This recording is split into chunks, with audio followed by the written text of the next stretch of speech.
واقعہ اس بیچارے پر رحم کرو۔ حضرت بلال بن رباح رضی اللہ تعالیٰ عنہ مسلمان ہو چکے تھے اور ان کی پاکیزہ روح قرب خداوندی کے انس کو محسوس کر چکی تھی۔ حضرت بلال رضی اللہ تعالیٰ عنہ نے اس دین جدید دین اسلام کے جب گن گانے شروع کیے تو کفر کے سرداروں کو اس کا پتہ چلا۔ انہوں نے ان کی آواز سنی جس سے نور حق نمایاں ہو رہا تھا، تو انہوں نے حضرت بلال رضی اللہ تعالیٰ عنہ کی گردن میں توق اور زنجیریں ڈالیں اور مکہ کے دو پہاڑوں کے درمیان گھمایا پھرایا اور ان کو تپتی ریت پر بھی ڈالا۔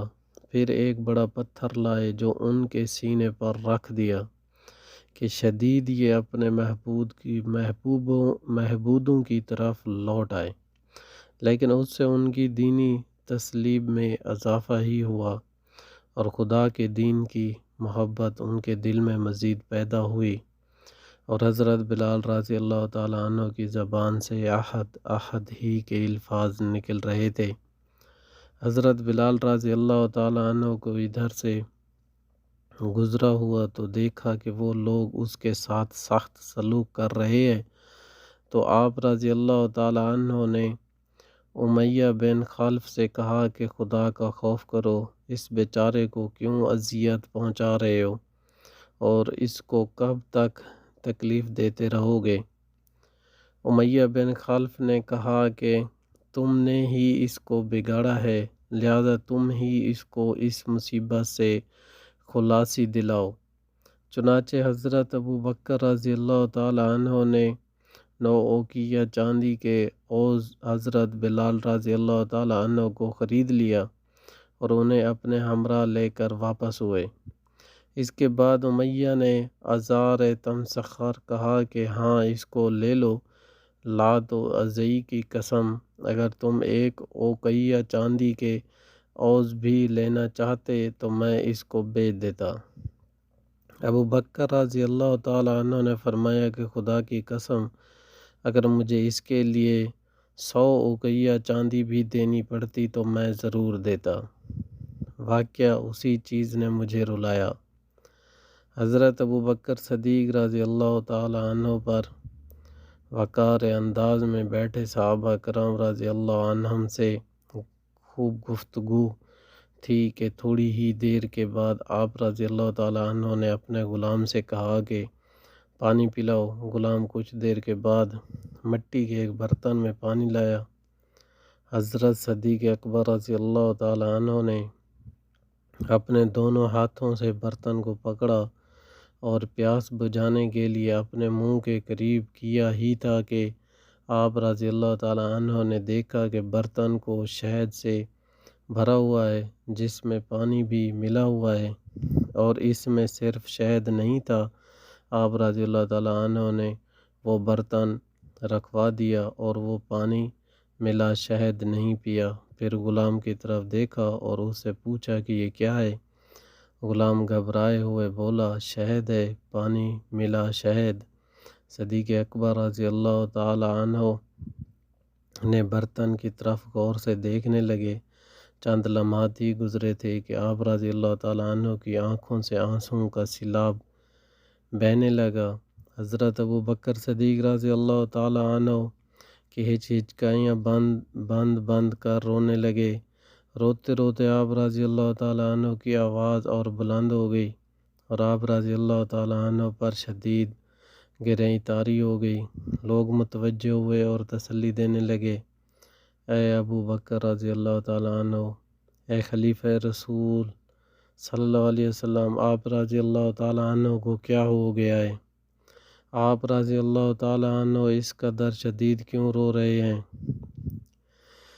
ہمارے ماں باپ آپ رضی اللہ تعالیٰ عنہ پر فدا ہوں، آخر آپ رضی اللہ تعالیٰ عنہ سسکیاں بھر کر کیوں رو رہے ہیں؟ لیکن صدیق اکبر رضی اللہ تعالیٰ عنہ نے رونا بند نہ کیا بلکہ آس پاس کے تمام لوگ بھی رونے لگے اور رو رو کر خاموش بھی ہو گئے، لیکن حضرت ابو بکر رضی اللہ تعالیٰ عنہ مسلسل روتے جا رہے تھے۔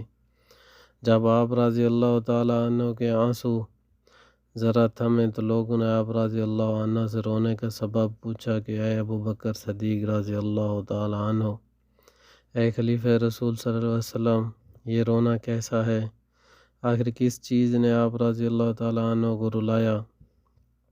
حضرت ابو بکر صدیق رضی اللہ تعالیٰ عنہ نے اپنے کپڑے کے کنارے سے آنسو پونچھتے ہوئے اور اپنے آپ پر قابو پاتے ہوئے فرمایا، میں مرض الوفات کے ایام میں نبی کریم صلی اللہ علیہ وسلم کے پاس موجود تھا تو میں نے حضور صلی اللہ علیہ وسلم کو دیکھا کہ اپنے ہاتھ سے کوئی چیز دور کر رہے ہیں، لیکن وہ چیز مجھے نظر نہیں آ رہی تھی۔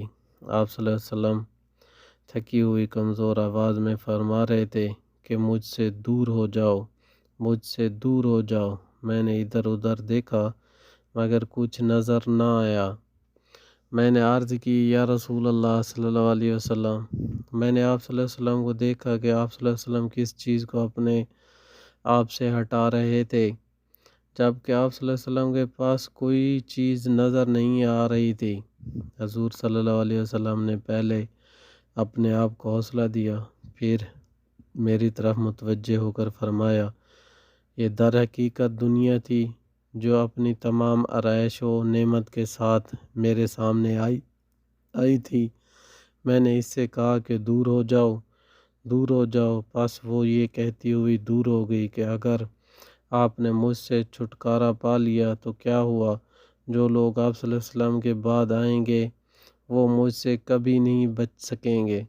حضرت ابو بکر صدیق رضی اللہ تعالیٰ عنہ نے پریشانی میں اپنا سر ہلایا اور غم زدہ آواز میں فرمایا، لوگو، مجھے بھی اس شہد ملے پانی کی وجہ سے ڈر لاحق ہوا ہے کہ کہیں اس دنیا نے مجھے آ گھیرا نہ ہو، اس لیے میں سسکیاں بھر کر رویا ہوں۔ واقعہ سب سے پہلے کون مسلمان ہوا؟ علم کا میدان اور علماء کی مجلس سجی ہوئی تھی کہ امام شامی رحمۃ اللہ علیہ نے حضرت ابن عباس رضی اللہ تعالی عنہ سے دریافت کیا کہ لوگوں میں سب سے پہلے کس نے اسلام قبول کیا؟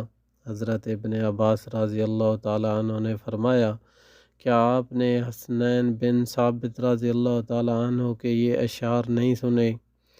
ترجمہ: جب تم رنج کی وجہ سے کسی بھائی کا ذکر کرو تو اپنے بھائی ابو بکر رضی اللہ تعالیٰ عنہ کے کارناموں کو یاد کرو۔ ابو بکر رضی اللہ تعالیٰ عنہ نبی صلی اللہ علیہ وسلم کے بعد ساری مخلوق میں سب سے اچھے، سب سے زیادہ پرہیزگار اور عدل کرنے والے ہیں اور سب سے زیادہ وعدہ پورا کرنے والے ہیں۔ قرآن میں ان کو ثانی اثنین کہا گیا ہے اور ان کی حاضری کی تعریف کی گئی، اور وہ پہلے انسان ہیں جنہوں نے رسولوں کی تصدیق کی۔ امام شامی رحمۃ اللہ علیہ کہنے لگے، آپ نے سچ فرمایا، آپ نے سچ فرمایا۔ واقعہ: اے ابو بکر رضی اللہ تعالی عنہ، تم عتیق من النار ہو۔ عائشہ بنت طلحہ رضی اللہ تعالی عنہ اپنی والدہ ام کلثوم بنت ابی بکر رضی اللہ تعالی عنہ سے کہنے لگے کہ میرے والد آپ کے والد سے افضل ہیں۔ ام المومنین حضرت عائشہ رضی اللہ تعالی عنہ فرمانے لگیں کہ کیا میں تمہارے درمیان فیصلہ نہ کر دوں؟ پھر فرمایا کہ ایک دن حضرت ابو بکر صدیق رضی اللہ عنہ حضور اقدس صلی اللہ علیہ وسلم کی خدمت اقدس میں حاضر تھے کہ حضور صلی اللہ علیہ وسلم نے فرمایا، اے ابو بکر رضی اللہ تعالی عنہ، اللہ تعالیٰ نے تمہیں دوزخ سے آزاد کر دیا ہے۔ ام المومنین رضی اللہ تعالی عنہ نے فرمایا کہ اسی دن سے ان کا نام عتیق ہو گیا۔ پھر فرمایا کہ حضرت طلحہ رضی اللہ تعالی عنہ بھی ایک دن حضور صلی اللہ علیہ وسلم کے پاس حاضر تھے کہ حضور صلی اللہ علیہ وسلم نے ان سے فرمایا، اے طلحہ رضی اللہ تعالی عنہ، تم ان لوگوں میں سے ہو جو اپنی زندگی کے دن پورے کر چکے ہیں۔ واقعہ: صدیق اکبر رضی اللہ تعالی عنہ کی رائے گرامی۔ جب نبی کریم صلی اللہ علیہ وسلم نے حضرت معاذ رضی اللہ تعالی عنہ کو یمن بھیجنے کا ارادہ فرمایا تو چند صحابہ رضی اللہ تعالیٰ عنہم سے مشورہ لیا، جن میں حضرت ابوبکر رضی اللہ تعالیٰ عنہ، حضرت عمر رضی اللہ تعالیٰ عنہ اور حضرت عثمان رضی اللہ تعالیٰ عنہ بھی شامل تھے۔ حضرت ابوبکر رضی اللہ تعالیٰ عنہ نے فرمایا کہ اگر آپ ہم سے مشورہ نہ لیتے تو ہم نہ بولتے۔ رسول اللہ صلی اللہ علیہ وسلم نے فرمایا، میں ان امور میں جن کے متعلق میری طرف وحی نہ کی گئی ہو تو تمہاری طرح ہوں۔ چنانچہ سب لوگوں نے اپنی اپنی رائے دی۔ رسول کریم صلی اللہ علیہ وسلم نے حضرت معاذ رضی اللہ تعالیٰ عنہ سے پوچھا، اے معاذ رضی اللہ تعالیٰ عنہ، تمہاری کیا رائے ہے؟ حضرت معاذ رضی اللہ تعالیٰ عنہ نے کہا کہ میری رائے وہی ہے جو حضرت ابوبکر رضی اللہ تعالیٰ عنہ کی رائے ہے۔ اس پر سرکار دو عالم صلی اللہ علیہ وسلم نے فرمایا، بے شک یہ بات اللہ تعالیٰ کو آسمان کے اوپر نہ پسند ہے کہ ابوبکر رضی اللہ تعالیٰ عنہ غلطی کا ارتکاب کریں۔ واقعہ، اے احد، تیرے اوپر ایک نبی صلی اللہ علیہ وسلم اور ایک صدیق رضی اللہ تعالیٰ عنہ کا موجود ہے۔ نبی کریم صلی اللہ علیہ وسلم احد پہاڑ پر چڑھے۔ آپ صلی اللہ علیہ وسلم کے ساتھ حضرت ابوبکر، حضرت عمر اور حضرت عثمان رضی اللہ تعالیٰ عنہم بھی تھے۔ اچانک پہاڑ ہلنے لگا اور بہت زور سے ہلنے لگا تو رسول کریم صلی اللہ علیہ وسلم نے اپنا پاؤں مارا اور فرمایا، اے احد رک جا، اس وقت تیرے اوپر ایک نبی صلی اللہ علیہ وسلم، ایک صدیق رضی اللہ تعالیٰ عنہ اور 2 شہید موجود ہیں۔ صدیق تو حضرت ابوبکر صدیق رضی اللہ تعالیٰ عنہ ہیں اور 2 شہیدوں سے مراد حضرت عمر اور حضرت عثمان رضی اللہ تعالیٰ عنہما ہیں۔ خدا کی قسم شمشیر بے نیام کا اسلام لانا۔ حضرت خالد بن ولید رضی اللہ تعالیٰ عنہ نے جب حضور اکرم صلی اللہ علیہ وسلم کی خدمت میں حاضر ہو کر مسلمان ہونے کا فیصلہ کر لیا تو انہوں نے خواب میں اپنے آپ کو دیکھا کہ جیسے وہ خشک اور قحط زدہ زمین میں ہیں، پھر وہاں سے نکل کر کشیدہ سر سبز و شاداب زمین میں پہنچے ہیں۔ آپ کہنے لگے کہ یہ ایک خواب ہے۔ پھر جب مدینہ منورہ حاضر ہوئے تو دل میں کہا کہ میں یہ خواب حضرت ابوبکر صدیق رضی اللہ تعالیٰ عنہ سے ضرور بیان کروں گا۔ چنانچہ انہوں نے حضرت ابوبکر رضی اللہ تعالیٰ عنہ سے اپنے خواب کا تذکرہ کیا تو حضرت ابوبکر صدیق رضی اللہ تعالیٰ عنہ نے فرمایا، جس جگہ تم آئے ہو یہ وہ جگہ ہے جہاں اللہ نے آپ کو اسلام کی ہدایت بخشی ہے، اور خشک و قحط اور زدہ علاقے سے مراد وہ جگہ ہے جہاں تم شرک کے ساتھ موجود تھے۔ واقعہ، عورتیں گھوڑوں کو تمانچے مار رہی تھیں۔ حضور نبی کریم صلی اللہ علیہ وسلم عام الفتح کو جب مکہ میں داخل ہوئے تو آپ صلی اللہ علیہ وسلم نے کفار کی عورتوں کو دیکھا کہ وہ اپنی اونیوں سے گھوڑوں کے چہروں پر تماچے مار رہی ہیں۔ آپ صلی اللہ علیہ وسلم مسکرائے اور حضرت ابوبکر رضی اللہ تعالیٰ عنہ سے فرمایا، اے ابوبکر رضی اللہ تعالیٰ عنہ، حسان بن ثابت رضی اللہ تعالیٰ عنہ نے کیا اشعار کہے تھے؟ حضرت ابوبکر رضی اللہ تعالیٰ عنہ نے فوراً وہ اشعار سنائے جو یہ ہیں۔ ترجمہ: میں اپنی اولاد کو روم اگر تم لشکر کو گدھا کے دونوں کناروں سے گردات اڑاتے نہ دیکھو۔ اونٹنیاں جو مہاروں میں ناز کرتی بلند زمین پر چڑھتی جاتی ہیں، ان کے بازوں پر پیاسے نیزے رکھے ہیں۔ ہمارے گھوڑے برستے بادل کی طرح رواں ہیں، اور بیویاں اونیوں سے ان کے منہ پر تماچے مارتی ہیں۔ یہ سن کر حضور نبی کریم صلی اللہ علیہ وسلم مسکرا دیے۔ واقعہ، والی کا اجتہاد۔ جب بیت الخلافت ہو گئی تو حضرت ابوبکر صدیق رضی اللہ عنہ رنج و غم کی حالت میں اپنے گھر میں جا کر بیٹھ گئے۔ حضرت عمر رضی اللہ تعالیٰ عنہ ان کے پاس آئے تو ابوبکر صدیق رضی اللہ تعالیٰ عنہ ان کو ملامت کرنے لگے کہ تم نے ہی مجھے اس بلا میں پھنسا دیا۔ پھر فرمایا کہ لوگوں میں فیصلہ کرنا بہت دشوار ہے۔